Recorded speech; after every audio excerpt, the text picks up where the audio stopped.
Hello everyone, this is the Pennsylvania Florida Eastern back again for another train talk slash train maintenance video. Today we're going to be using Labelle 106. This is for grease. This is for grease for like gears and basically anything that has mechanical, wear. This is what you're going to use this to prevent anything that's using mechanical movement, especially gears, from wearing out really fast. So today we're going to be doing grease checks for the gears on this Broadway Limited RF-16. I might do some Labelle 108. We're going to take off the shell and we're going to see if we can reach in between the motor and the flywheels to make sure that their bearings are well lubed. Other than that, I don't think we'll be using too much of Labelle 108. We're just going to see if we need more grease on the drivetrain under the locomotive. Okay, so I have the locomotive upside down. I don't really have a cradle, but it looks like the train phone pretty much works as a cradle of itself, although I won't be applying pressure that will possibly break the train phone. So this is not really recommended, but you work with what you got. And what I'm going to do is I'm going to unscrew the pilot coupler box from the front of the locomotive so that when I take the shell off, it'll be easy to take the shell off. The shell on this does not use any screws. Really, it's just the tabs on the side, and these shells on these are really easy to take off, which I applaud to, by the way. So we're just going to use one of my favorite screwdrivers that I have. It's got like a magnetic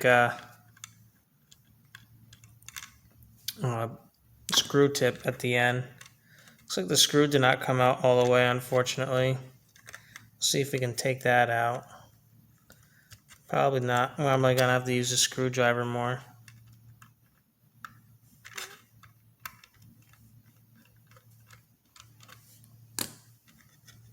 I don't think that did much. I kind of love this kind of stuff. Especially when we're in Canada, you're going to have difficulties. And this thing bounces around. There we go. That kind of broke the coupler box, but that's okay. It's not really broken, actually. It just came apart. And we just got to get this out. Or I can just tip it over. There we go. Alright, so now I'm going to take the shell off in the next scene. Alrighty, so for those who don't know how to take the shell off of the Baldwin RF-16 by Broadway, you really just want to untab the rear by just slightly spreading the shell. And then once you do that, you're able to really lift, untab the front, and then you want to push forward like this once you get these two tabs out of the way. Rise a bit and then up away like that. You want to go like this in a way so you don't mess with anything.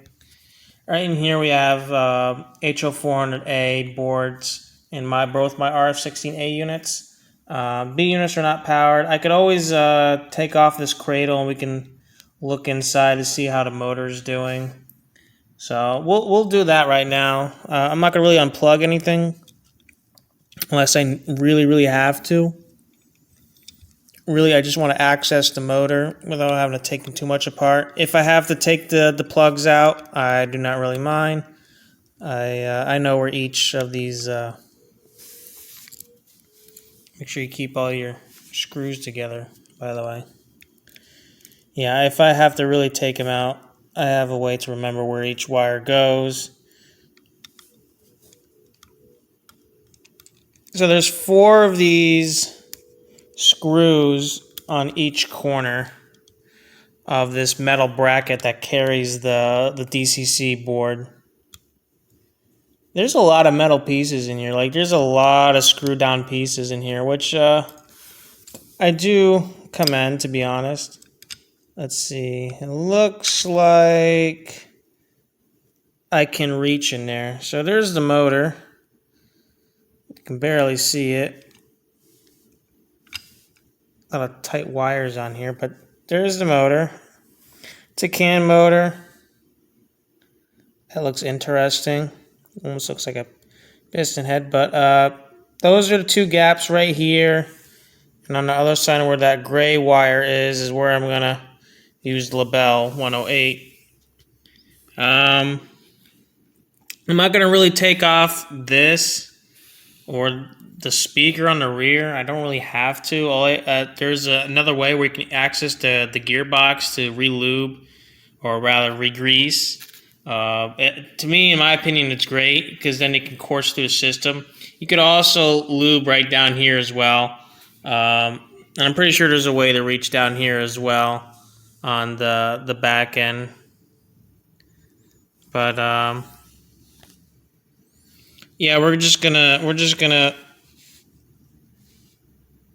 take this off, and then we'll see what we can do with this. So I'll see you in the next scene where I have this top piece off and pretty much a lot of the stuff disconnected.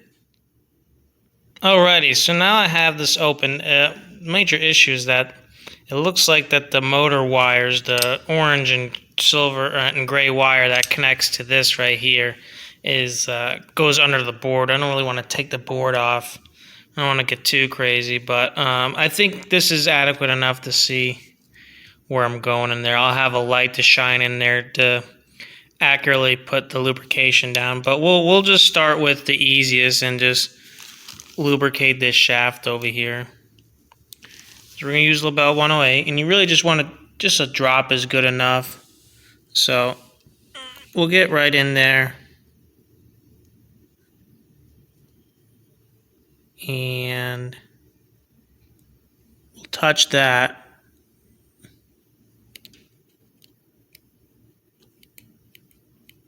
There we go. Can barely see it, but there's some residue right there that you can see. So really just put a drop in there. That's all you have to really do, and that'll help that bearing and that shaft rotate. Next is what we're gonna do is the shaft right here, right between the motor. And again, you just wanna only do a drop.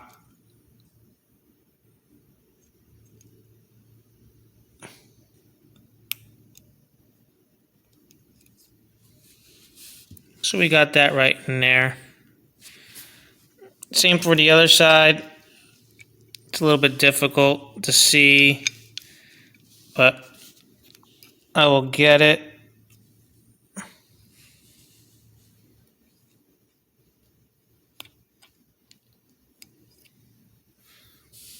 Use that light squeeze to get that lube right in there. So we pretty much really did the main part of this.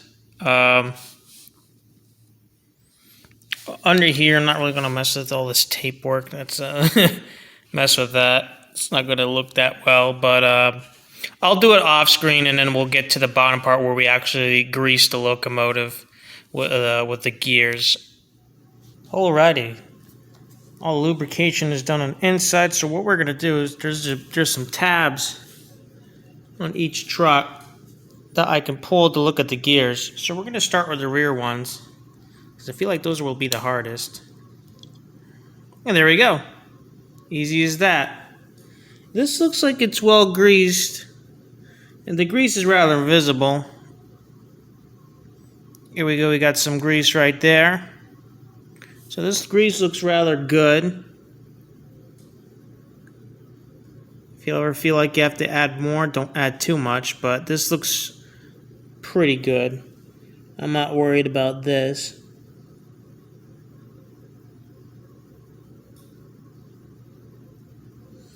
Because it's rather invisible, and you can definitely tell that it's grease from the little bit of shininess. And the plastic gears on these are rather solid. Make sure no hair gets in there. That's the last thing you want is hair. That's why I don't think pets or really anything that sheds you don't really want. I wish I had my pliers with me, or pins or whatnot, but yeah, you don't want hair inside your models.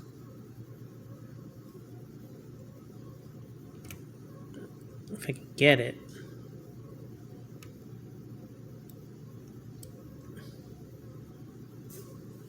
Yeah, I got it.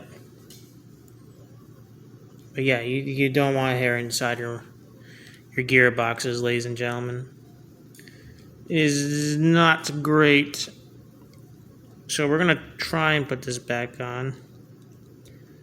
As I gotta hover it over. There we go.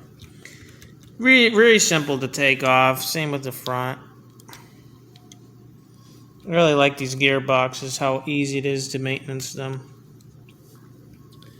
Front looks a little bit dry, although these pockets do look pretty good. However, I'd rather be safe than sorry, so I'll just add a little bit of grease inside the gear system. And just the way I'm looking at it, it looks a little bit dry. You don't have to put too much. So you want to start from the back of the tube, obviously, and just add some.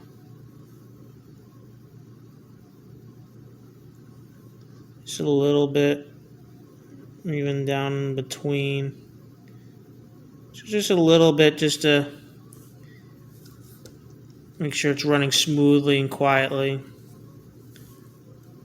And again, animals are not your friend when it comes to model trains.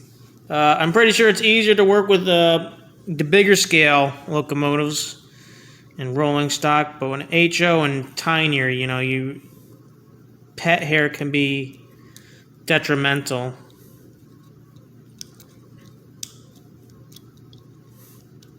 So that's good. Truck's good, and that's pretty much it. I mean, I'm gonna obviously do this on my other A unit on the bottom box, just to check everything and whatnot. These run spectacular, especially with the new HO400A or Paragon 4 decoders that I got from Broadway Limited and swapped the decoders for. That really makes the locomotive 1,000% better, in my opinion. Well, I might be over-exaggerating, but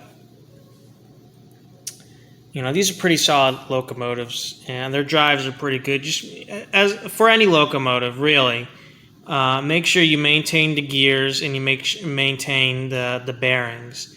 All you need is a little bit of Labelle 108 for the bearings and Labelle 106 for your gearboxes. And after that, you're pretty much set to go. That's for this installment for oh my gosh, the fumbling. This installment for train maintenance on this installment for Train Talks. Anyway, I'm done rambling and fumbling my words. I hope you guys have a great day, and I hope you guys enjoyed this video. And yeah, maintain your locomotives, everyone. Bye now.